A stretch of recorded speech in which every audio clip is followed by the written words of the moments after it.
There is no time left. The threats of climate change are real and here with us.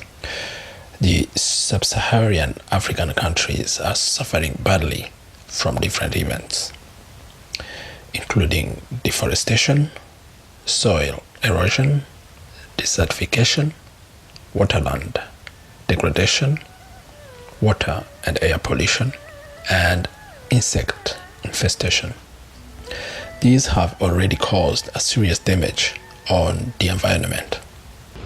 My name is Philip Jakbo. I'm a journalist by training. I work with an organization called Environmental Rights Action Friends of the Earth Nigeria. The Environmental Rights Action Friends of Earth Nigeria organization, in short, ERA, is an organization founded in 1993, and it's going to be our showpiece in today's program when we tackle environmental issues in Africa. ERA works in the area of energy and extractives. We work on water privatization issues. We work on issues of ecological justice. We also train journalists on how to report the environment. Philip Jakpo is our guest today, and I'm Thierry Francis Mbabane, your host.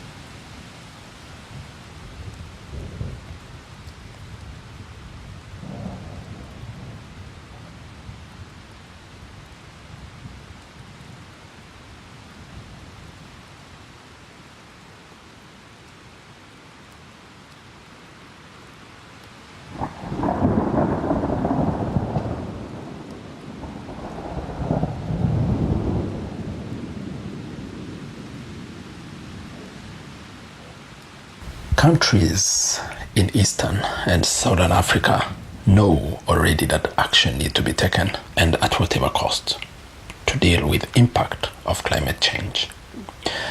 Many countries are already facing increased drought and changes to the hydrological cycle.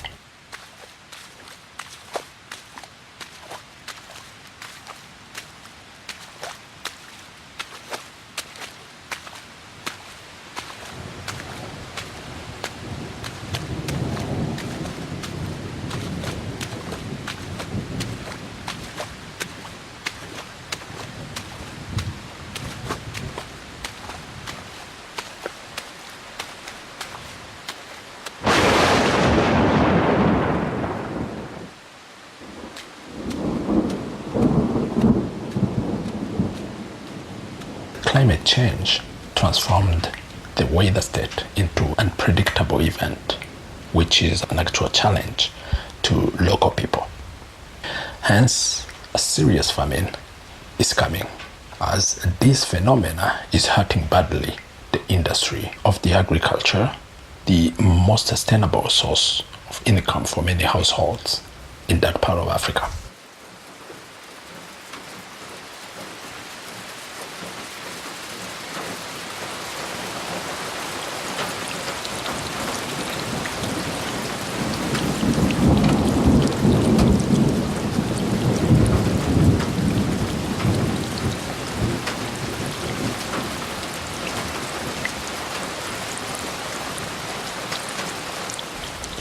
Bringing up issues on environmental in Africa, we will have to discuss with people who deal with this subject day by day in different fields.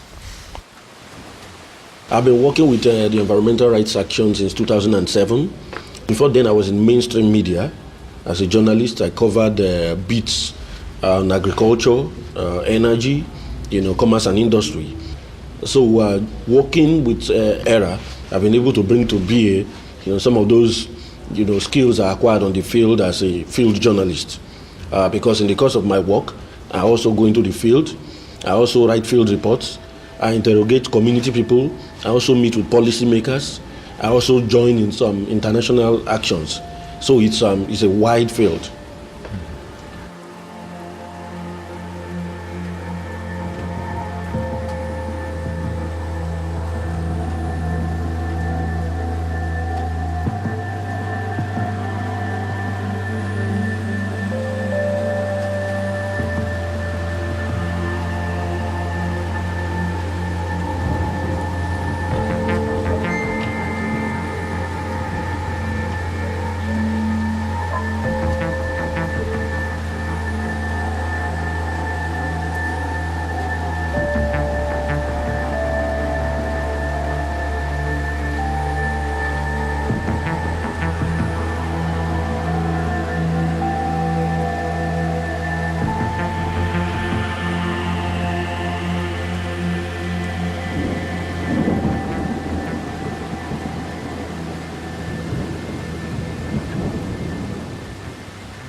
era is dedicated to defense of human ecosystems in terms of human rights and to promotion of environmentally responsible governmental, commercial, community, and individual practice in Nigeria through the empowerment of local people. We have networks across the globe. So the implication of that is that we have, cross-cutting campaigns. For instance, with our energy and extractive campaign, we have worked with organizations in East Africa that have also struck oil, just like Nigeria's oil. We work with organizations in West Africa. We also do solidarity actions with groups, even in Europe, in the Americas, in Asia. So it's a national organization, but which has links and then networks across the globe.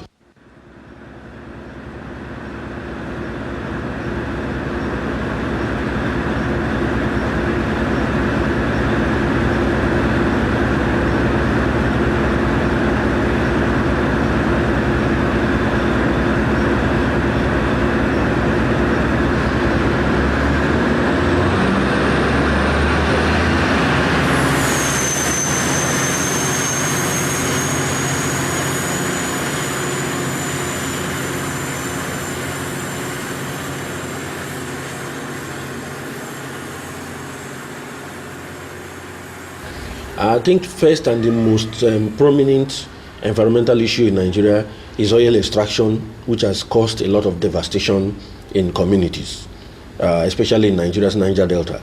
But not only in Nigeria's Niger Delta, the effects of oil extraction is felt in other parts of the country. Where you are, apart from the oil extraction and pollution of rivers, pollution of community lands, you also have what we call gas flaring.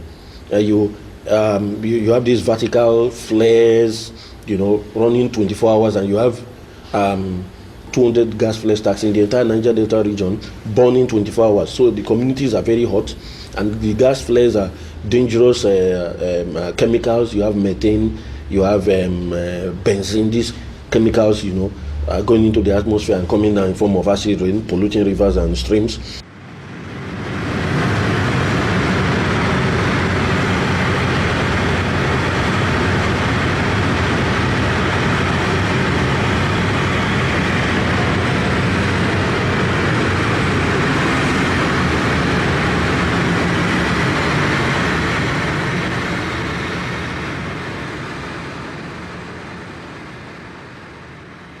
That is for the Niger Delta. But the heat is also felt in other parts of the country. You have the northern part of the country, which also suffers desertification. And we have been told by scientists that, one of the highest contributors to the climate change phenomenon, one of the contributors to the global warming phenomenon is gas flaring. And Nigeria is the second largest flarer. So you have oil pollution in the Niger Delta, you have desertification in the north, which has affected about 11 frontline states of the north. So former green lands have become dry, and with that has come migration of former pasturists to areas that are supposed to be green, and with that you also have conflict between the landowners and these pasturists is happening. It is also believed, for instance, that this Boko Haram crisis you have in Nigeria is as a result of desertification. The Lake Chad, which was the size of Israel in 1963. 1963 it was about 25,000 square kilometers. Is now reduced to less than 1,500 square kilometers. And with that, fishing has died. With that, other practices synonymous to the area, which provided livelihoods, which provided food for the people, has also declined. So most of the people have migrated. Now you still have that conflict of people trying to control what remains of the lake. So that is in the northern part of the country. It's a big issue. In the southwestern part of the country, which borders the Atlantic Ocean, you also have coastal erosion, sea level rise. So now you have a whole lot of communities getting flooded from time to time when the Atlantic pushes back into the communities. In the eastern part of the country, you also have gully erosion. So whole communities are getting swallowed, suddenly. And with this, you have lives that are lost, you have livelihoods lost, you have, social life dislocated. So these are big challenges among a host of others you also have in Nigeria. Deforestation is also there.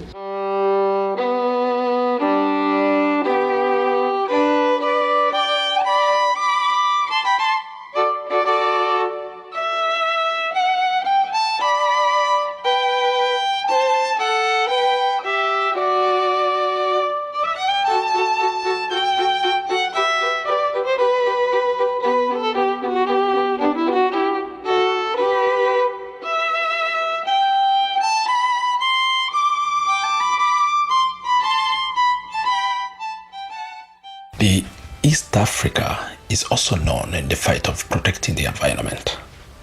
A good example is the Green Belt movement. This is an initiative from Wangari Maathai, the Nobel Prize laureate, who founded it in 1977 in Nairobi, Kenya.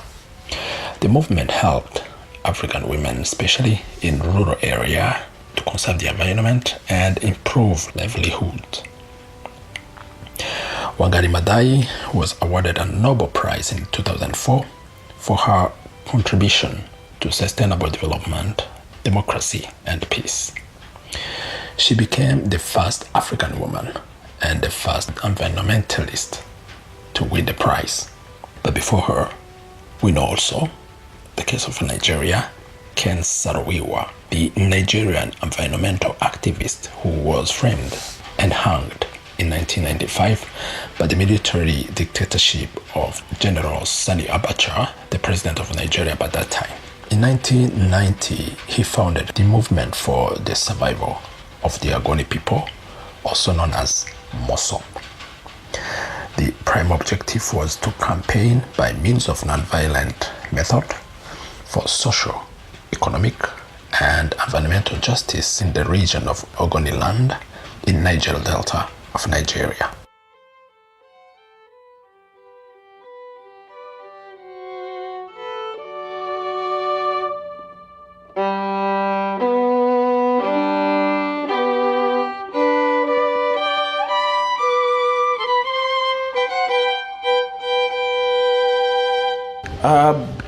One of the big issues we have championed is the pollution of Ogoniland. The Ogoniland is in this Niger Delta, which is the southern part of Nigeria.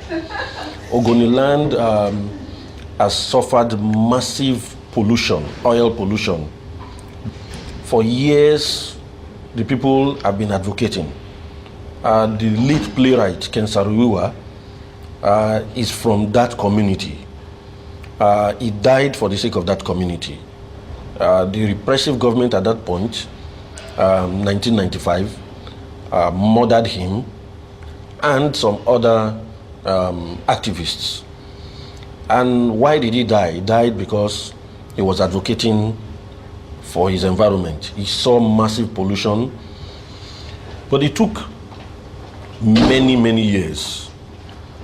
It was only in 2011, finally, that a study commissioned by the Nigerian government and carried out by the United Nations Environment Program came out with facts that showed that truly the environment in Ogoniland had been polluted.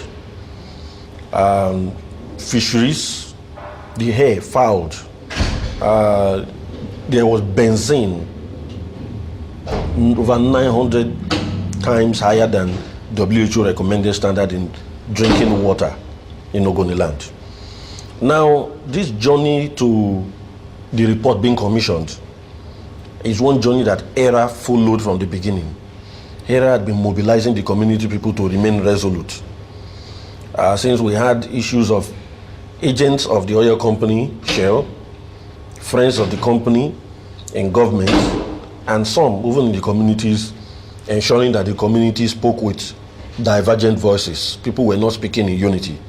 But finally, even some months before the report came out, there was a fake report that came out. And that fake report blamed the community people for the pollutions. But we were very happy when we, as a group, mobilized the media to visit Ogoniland, mobilized the media to speak with victims of Ogoniland, and took up the issue in the media. So there was massive awareness, outcry across the country for justice to be done. And finally, that report was released in 2011. It has taken about 7 years. Now implementation is about to begin. Committees have been set up, and we ensured that not only was the report commissioned, that in the cleanup process, Shell, the polluter, must only pay and not be allowed to do the cleanup because it will do a shoddy job. We had recommended what we call the polluter pays principle. Yeah, the polluter will pay, but for us to have world-class cleanup, for we to have cleanup that is verifiable, we must look for international companies that are reputed for that kind of job. And in the committees set up by the government to ensure this happens, we have a host of civil society people with good standing internationally, who are part of that committee to ensure that justice is done and cleanup begins. The report says that if cleanup starts today, it will take 30 years to complete. That shows you the kind of violation that the environment in Ogoniland has suffered. Ogoniland can be said today to be the emblem of pollution globally. It's a sad picture, but we believe ultimately with our campaign, with the resoluteness of the community people, justice will be done.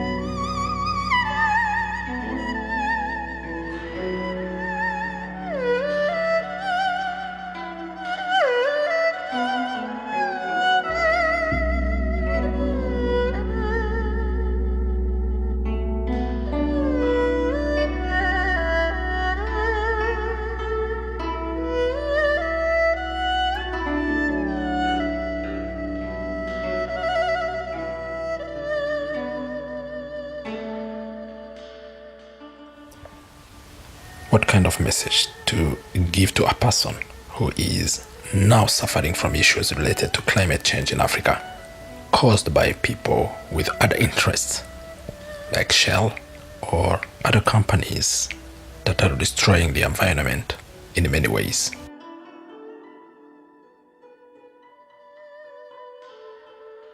Well, the message is critical and it is clear. Remain resolute in demanding for justice. Never give up. Remain resolute in demanding for justice. Never give up. That is the message.